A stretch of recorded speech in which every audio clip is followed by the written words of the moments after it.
DM dilemma. This one from temporary boss Tina. She writes, everyone is on edge at my office, and I want to say something. Our VP of sales quit 2 weeks ago, and one of our HR managers is supervising until a replacement is hired. The HR manager is clueless about the personalities in the office. She is blindly assigning duties to the worst possible candidates. For instance, she assigned an account executive who has never participated in a meeting to run our weekly meetings and keep minutes. She also has her very shy HR assistant doing all client follow-ups when we have a great team of personable sales assistants. I want to explain these things to the HR manager, but I'm worried she'll take it personally and make my job miserable. Should I just wait until they hire a new boss, or is there any kind way to speak up?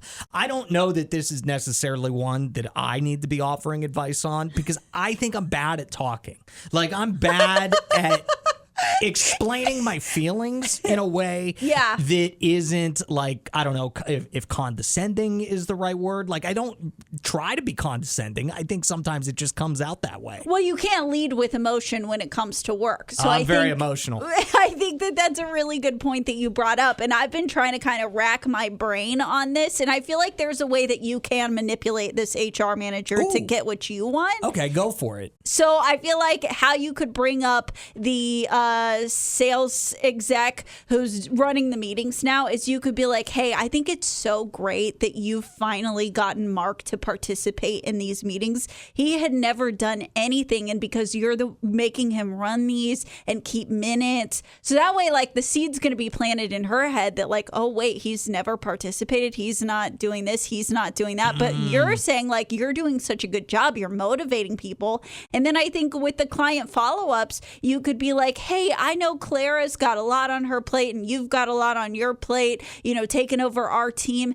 We've got all these sales assistants. Whatever you need help with, just let us know. So there's like nice ways to kind of offer that olive branch to where you're just like turning it right around, not making it seem like you're ruffling any feathers. See, I'm way more inclined to just kind of be like, oh, watch the fire burn, man. Like, enjoy it.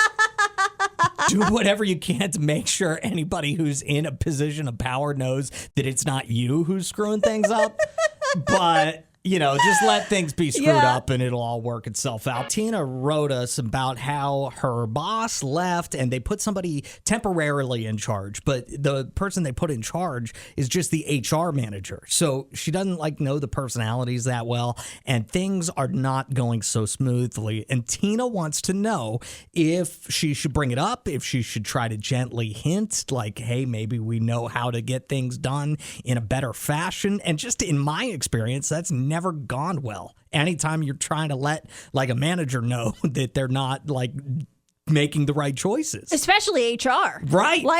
They absolutely have the power to fire people. So I think, Tina, you got to plant the seeds and watch them grow. I think you plant those seeds about what she's doing and how she could be doing it better, but you let it be her idea. You don't take credit for those ideas. You just say things like, man, it's so great that you've gotten Mark to be so involved in these meetings. He'd never said anything before. I'd never even seen him show up on time. And now you have him doing the meeting minutes. Jesse, what do you think? I think the HR manager is genius. You're only as good as your weakest player. So if she makes everybody great at their job, whole team is stronger. So you feel like she already knows that she's putting in the worst possible people for these jobs, because she's like, I'm going to either make you better or I'm going to push you to the point where you say, you know what, this is actually too much, I'm going to quit. Yeah, exactly what I would do. I would put the ones that don't do no work right there on Front Street and let everybody see it. Yeah, but then if everybody has to kind of,